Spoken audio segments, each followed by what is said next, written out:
인생의 편집권을 세상에 내어준다면 세상은 당신의 단 한 번의 경험, 한 번의 잘못된 결정을 가지고 당신이라는 사람 전체를 규정하려 들 것입니다. 하지만 기억하십시오. 사탄은 거짓말쟁이입니다. 당신 삶의 헤드라인, 그 머리 기사는 당신이 직접 쓰는 것입니다. 오늘 이야기를 듣고 계신 분들 중에는 아무런 결과도 보이지 않는 막막한 시간을 보내고 계신 분들이 있을 겁니다.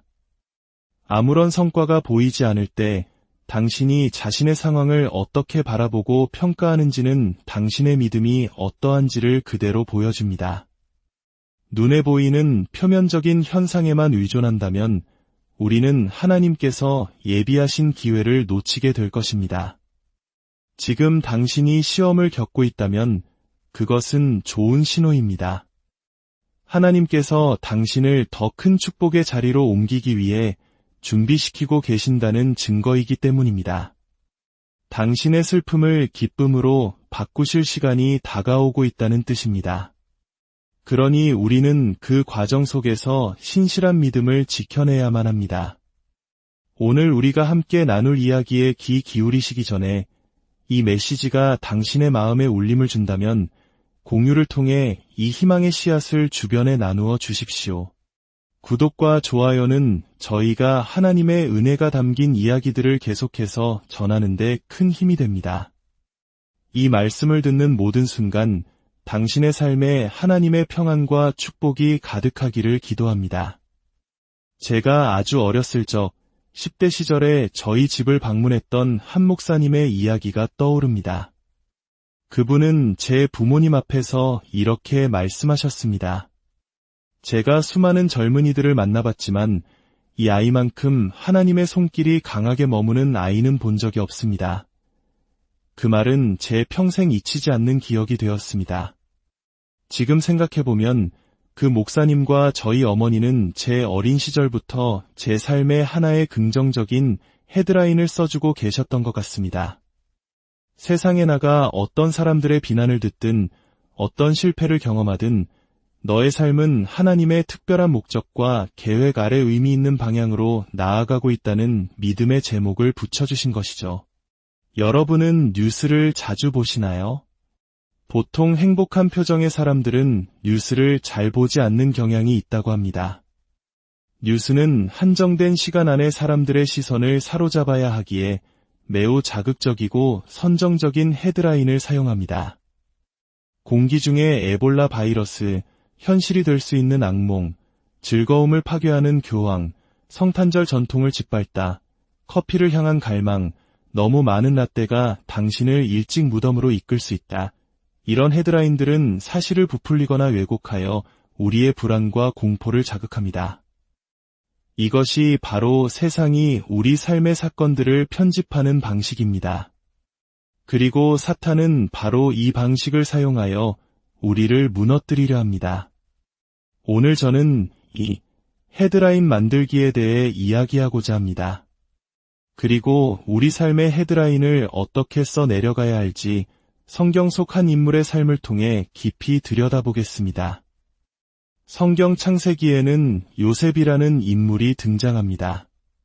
그는 어린 시절 하나님으로부터 자신의 운명에 대한 꿈을 받습니다. 형제들이 자신에게 절하게 될 것이라는 비전이었죠. 하지만 하나님께서는 운명의 모든 세부 사항을 한 번에 보여주시지 않습니다. 우리가 그분을 의지하며 한 걸음씩 나아가길 원하시기 때문입니다. 요셉은 그저 자신의 삶에 위대한 목적이 있다는 막연하지만 강렬한 느낌에 사로잡혔을 뿐입니다. 그 후 그의 삶은 끔찍한 고통의 연속이었습니다. 형제들에게 버림받아 구덩이에 던져지고 노예로 팔려갔으며 억울한 누명을 쓰고 강간 미수범으로 몰려 감옥에 갇혔습니다. 그곳에서 또다시 잊혀지는 아픔을 겪었죠. 만약 세상의 논리대로 사탄의 방식대로 요셉의 삶에 헤드라인을 붙인다면 어떤 제목들이 가능할까요? 버림받은 자, 홀로 남겨진 자, 인생의 실패자. 이것이 그에게 일어난 일들이었습니다. 사탄은 언제나 우리에게 일어난 사건을 가지고 우리 자신이라는 정체성으로 둔갑시키려 합니다. 당신이 어떤 일에 실패하면 너는 실패자야라고 속삭입니다. 외로움을 느끼면 너는 원래 혼자야. 아무도 널 사랑하지 않아라고 말하며 우리를 절망의 구렁텅이로 몰아넣습니다. 한두 사람에게 받은 상처 때문에 여전히 내 곁을 지키며 나를 위해 싸워주는 수많은 사람들을 있게 만듭니다. 나에겐 뭔가 문제가 있어. 그래서 모두가 날 떠나는 거야라는 거짓 헤드라인을 스스로 믿게 되는 것입니다. 이혼이라는 사건을 겪은 사람에게 이혼남, 이혼녀라는 꼬리표를 붙이는 것처럼 세상은 단 하나의 사건으로 우리 삶 전체를 재단하려 합니다. 하지만 사탄은 거짓말쟁이입니다. 당신은 당신 삶의 헤드라인을 스스로 통제할 수 있습니다. 하나님의 은혜 안에서 완전한 믿음으로 선포할 수 있습니다. 그런 일이 나에게 일어나긴 했지만 그것이 내 삶의 헤드라인은 아니다. 내가 그런 잘못을 저지르긴 했지만 그것이 나의 최종 목적지는 아니다. 왜냐하면 나는 더 위대한 곳을 향해 나아가고 있기 때문이다. 요셉의 이야기는 오랜 시간이 흘러 마침내 꿈이 이루어지는 순간으로 접어듭니다. 그는 이집트에서 총리가 되어 세상을 다스리는 두 번째로 강력한 인물이 되었습니다. 그리고 그를 파멸시키려 했던 형제들과 마주하게 됩니다. 창세기 45장 4절과 5절에서 요셉은 이렇게 말합니다. 내게로 가까이 오소서. 나는 당신들의 아우 요셉이니 당신들이 애굽의 판자라. 이제 당신들이 나를 이곳에 팔았다고 해서 근심하지 마소서, 한탄하지 마소서. 하나님이 생명을 구원하시려고 나를 당신들보다 먼저 보내셨나이다. 잠시 이 구절을 묵상해 봅시다. 여기에는 두 가지 관점이 존재합니다. 당신의 삶에도 언제나 두 가지 관점이 존재합니다. 하나는 일어난 일에 근거한 관점입니다. 나는 당신들이 애굽의 판바로 그 요셉입니다. 이것은 사실입니다. 팩트입니다. 끔찍한 배신과 고통의 사건이죠. 만약 요셉이 여기서 멈췄다면 그의 삶의 헤드라인은 형제에게 팔려간 비운의 남자가 되었을 것입니다. 그는 분노와 원망, 자기 연민에 갇혀 평생을 살아갔을지도 모릅니다. 하지만 요셉은 자신의 경험을 편집하는 편집자가 자기 자신임을 알았습니다. 그는 4절에서 멈추지 않았습니다. 그는 5절로 나아가 새로운 헤드라인을 썼습니다. 하나님이 생명을 구원하시려고 나를 당신들보다 먼저 보내셨나이다. 당신들은 나를 팔았지만 하나님은 나를 보내셨습니다. 이것이 바로 믿음의 관점입니다. 이것이 바로 목적에 근거한 헤드라인입니다. 그는 자신에게 일어난 고통스러운 사건을 더 위대한 하나님의 구원 계획의 일부로 재해석했습니다. 당신을 향한 사탄의 공격, 그 모든 악한 의도들은 오히려 당신을 하나님의 목적에 더 가까이 이끄는 발판이 될 수 있습니다. 사랑하는 여러분, 당신은 당신 삶의 헤드라인을 무엇에 근거하여 쓰고 있습니까? 당신의 고통입니까? 아니면 당신의 목적입니까? 고통에 근거하여 헤드라인을 쓴다면 당신은 늘 과거에 머물며 사람들이 했던 말, 그들이 했던 행동, 그것이 주었던 상처 속에 갇혀 살게 될 것입니다. 하지만 당신의 목적에 따라 헤드라인을 쓴다면 당신은 깨닫게 될 것입니다. 그들이 나를 팔아넘긴 것 같았지만 실은 하나님께서 나를 위대한 계획 가운데 세우고 계셨다는 사실을 말입니다. 오늘 당신의 오래된 상처와 과거의 경험 위에 새로운 헤드라인을 써 내려가시길 축복합니다. 나는 버림받은 자가 아니라 나는 하나님께 사랑받고 택함 받은 자입니다. 나는 외로운 사람이 아니라 나는 하나님의 특별한 사명을 받은 자입니다. 나는 무능력한 사람이 아니라 하나님께서 내게 맡기신 모든 일을 감당할 능력이 있는 자입니다. 이것이 당신의 새로운 헤드라인입니다. 주님, 오늘 우리에게 펜과 책상을 주셔서 우리 삶의 타오를 헤드라인을 스스로 선택하게 하시니 감사합니다. 우리가 어떤 생각을 클릭하고 어떤 보고를 믿을지 결정하게 하시니 감사합니다. 오늘 우리는 주님의 보고를 믿기로 결단합니다. 우리 삶의 모든 영역에서 당신의 선하신 보고와 더 나은 말씀을 믿을 수 있는 믿음을 주시옵소서.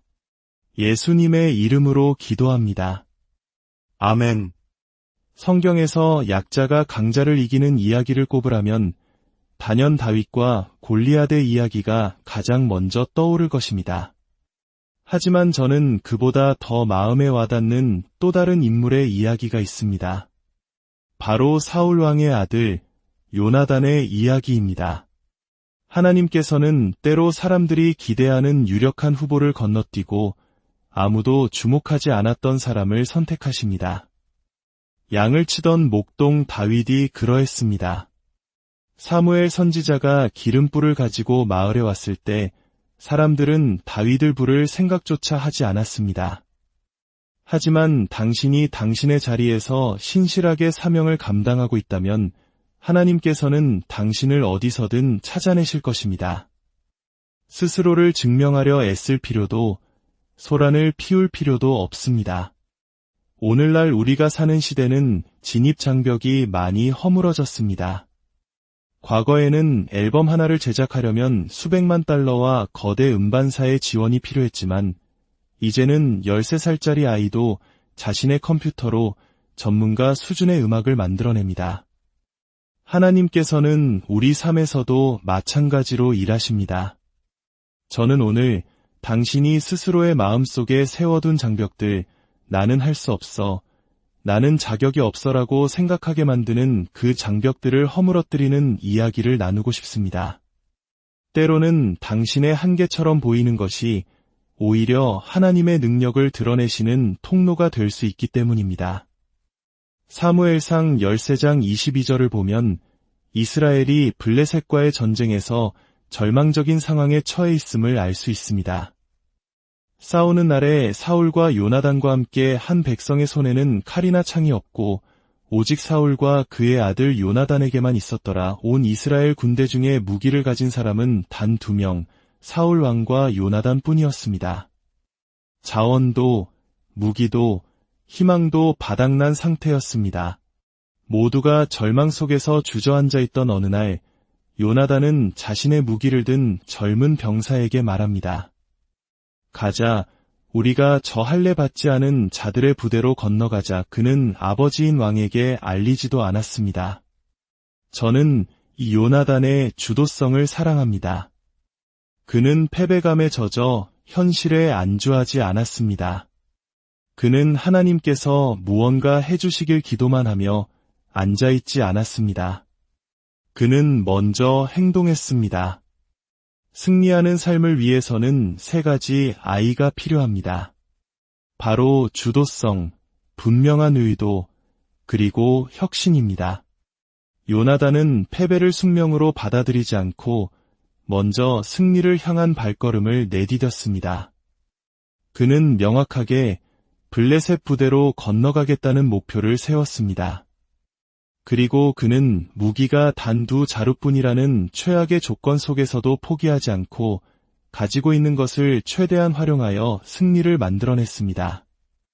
혹시 당신의 승리 혹은 당신 주변 사람들의 승리가 당신의 주도적인 한 걸음에 달려있을 수도 있다는 생각을 해본 적 있으십니까? 완벽한 조건을 기다린다면 우리는 결코 한 걸음도 내디딜 수 없습니다. 요나단처럼 하나님께서 나를 정복자로 부르셨다는 믿음의 영을 가질 때 우리는 패배처럼 보이는 상황 속에서도 승리를 쟁취할 수 있습니다. 하나님은 종종 우리가 원하는 외적인 승리보다 우리 내면에서 영적인 승리를 이루는 것에 더 관심이 있으십니다. 하나님은 제 삶에 어떤 시련이 닥쳐오든 그것을 이겨낼 수 있는 강인한 영혼을 빚기 원하십니다. 요나단의 삶이 보여주는 위대한 진실은 이것입니다. 당신은 지금 가지고 있는 것으로 승리할 수 있습니다. 우리는 종종 이것만 더 있었더라면, 저것만 갖추어졌더라면 하는 상상 속의 무기고를 그리며 현재를 불평합니다. 하지만 다윗은 물매돌 하나로 골리앗을 쓰러뜨렸습니다. 요나단은 단 하나의 칼로 블레셋 군대를 혼란에 빠뜨렸습니다. 저 역시 마찬가지입니다. 저는 설교하고 글을 쓰는 것 외에는 잘하는 것이 거의 없습니다. 하지만 제가 하나님께서 제게 주신 바로 그 재능, 제가 가진 것을 사용하여 제 자리에 섰을 때 하나님께서는 제가 할 수 없는 일들을 할 수 있는 놀라운 동력자들을 붙여주셨고 그 시즌에 필요한 모든 것을 채워주셨습니다. 또한 당신은 지금 함께 있는 사람과 승리할 수 있습니다. 요나단에게는 거대한 군대가 없었습니다. 이름조차 기록되지 않은 무기를 든 젊은 병사단 한 명뿐이었습니다. 어쩌면 당신은 인생의 어떤 계절 속에서 외로움을 느끼고 필요한 모든 지지를 받지 못한다고 생각할지도 모릅니다. 하지만 하나님께서는 당신의 시즌에 필요한 모든 사람을 당신 곁에 두십니다. 만약 누군가가 당신의 삶을 떠났다면 그것은 그들의 역할이 끝났음을 의미할 뿐입니다. 당신 곁에 남아있는 사람들에게 집중하십시오. 당신에게는 이미 필요한 사람이 있습니다. 마지막으로 당신은 지금 있는 그 자리에서 승리할 수 있습니다. 요나단이 블레셋 진영으로 가기 위해서는 보세스와 세네라는 험난한 곳을 지나야 했습니다. 히브리어로 보세스는 미끄러운이라는 뜻이고 세네는 가시돋친이라는 뜻입니다. 하나님께서 우리를 인도하시는 길은 항상 평탄하고 편안한 길만은 아닙니다. 때로는 미끄러운 불확실성의 길을, 때로는 가시돋친 희생의 길을 통과해야만 합니다. 하나님은 길을 만드십니다. 문제는 우리가 그 길을 걸어갈 용기가 있느냐는 것입니다. 요나단은 자신을 적에게 드러냈습니다. 이것이 그의 전략이었습니다. 가자, 우리가 저 할례 받지 않은 자들의 부대로 건너가자. 여호와께서 우리를 위하여 일하실까 하노라. 그는 아마도라는 불확실성 속으로 믿음의 발을 내디뎠습니다. 기적은 언제나 아마도 속에 있습니다. 불확실성이 없다면 믿음도 없고 믿음이 없다면 승리도 없습니다. 오늘 당신의 손에 무엇이 있습니까? 당신 곁에 누가 있습니까? 당신은 지금 어디에 서 있습니까? 그것이 바로 당신의 시작점입니다. 가시돋치고 미끄러운 곳이라 할지라도 그곳에서 하나님, 제가 여기 있습니다 라고 고백할 때 하나님은 당신을 위대한 승리의 자리로 이끄실 것입니다. 아버지, 오늘 미끄럽고 가시돋친 곳에서 새 힘과 신선한 믿음을 받는 모든 이들을 위해 감사드립니다. 우리 손에 들린 것이 물매돌 하나, 무기 하나일지라도 우리는 주도적으로 나아가기로 결단합니다. 우리에게 주신 사람들에게 감사하며 우리가 있는 바로 그곳에서 시작하여 믿음으로 계속 전진하게 하옵소서. 예수님의 이름으로 기도합니다. 아멘. 삼손의 이야기는 우리에게 힘과 안정감에 대한 깊은 통찰을 줍니다. 히브리서 기자는 믿음의 영웅들을 나열하며 약한 가운데서 강하게 된 사람들을 언급합니다. 기드온, 다윗, 사무엘 같은 인물들은 모두 연약함으로 시작하여 강하게 끝맺었기에 이 목록에 어울립니다. 하지만 삼손은 어떻습니까? 그의 삶은 오히려 강함에서 약함으로 추락한 것처럼 보입니다. 그는 태어날 때부터 나실인으로서 엄청난 힘을 부여받았지만 결국 그 힘을 잃고 비참한 최후를 맞이했기 때문입니다. 그런데 왜 히브리서 기자는 삼손을 약함이 강함으로 변한 예시로 포함시켰을까요? 저는 얼마 전 헬스장에서 운동을 하다가 그 답에 대한 실마리를 얻었습니다. 평소에 14번도 거뜬히 들던 무게의 바벨을 그날은 단 한 번도 제대로 들 수 없었습니다. 힘이 완전히 사라진 것 같았죠. 마치 들릴라에게 머리카락을 잘린 삼손처럼요. 하지만 전문가였던 친구는 제게 이렇게 말했습니다. 너는 여전히 강해. 힘이 부족한 게 아니야. 안정감이 무너진 거야. 어깨 부위의 불안정성이 다른 부위의 힘을 제대로 발휘하지 못하게 막고 있다는 것이었습니다. 어쩌면 사탄은 당신에게 당신이 약하지 않은 부분에서 약하다고 속이고 있을지 모릅니다. 당신의 삶에 있는 어떤 불안정성이 당신으로 하여금 스스로의 힘을 과소평가하게 만들고 있을 수 있습니다. 당신은 당신이 안정적인 만큼만 강해질 수 있습니다. 삼손의 삶을 통해 우리는 5가지 안정성의 기둥을 점검해 볼 수 있습니다. 첫째, 감정의 안정성입니다. 삼손은 육체적으로는 강했지만 감정적으로는 몹시 불안정했습니다. 감정은 하나님이 주신 선물이지만 다스리지 못하면 우리 삶을 파괴하는 불길이 될 수 있습니다. 둘째, 헌신의 안정성입니다. 삼손은 나실인으로서의 서약을 지키지 않았습니다. 우리의 구원은 은혜로 말미암지만 우리의 소명을 완수하기 위해서는 헌신이 반드시 필요합니다. 셋째, 포부의 안정성입니다.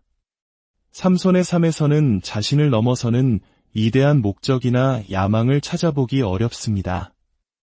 이 한 가지 일을 행하노니라고 말했던 사도 바울처럼 안정된 포부는 우리를 강하게 만듭니다. 넷째, 관계의 안정성입니다. 삼손은 잘못된 관계 속에서 무너졌습니다. 하나님께서는 때로 우리를 그분 안에서 안정시키기 위해 우리 삶에서 어떤 사람들을 떠나게 하십니다. 마지막으로 그리고 가장 중요한 것은 믿음의 안정성입니다. 히브리서 기자는 바로 믿음을 통하여 약함이 강함으로 변했다고 증언합니다. 이 5가지 기둥을 세우는 것이 바로 자신을 지탱하는 것입니다. 삼손의 마지막 장면을 보십시오. 그의 머리카락이 다시 자라기 시작했습니다. 당신의 힘이 돌아올 수 있다는 희망의 증거입니다.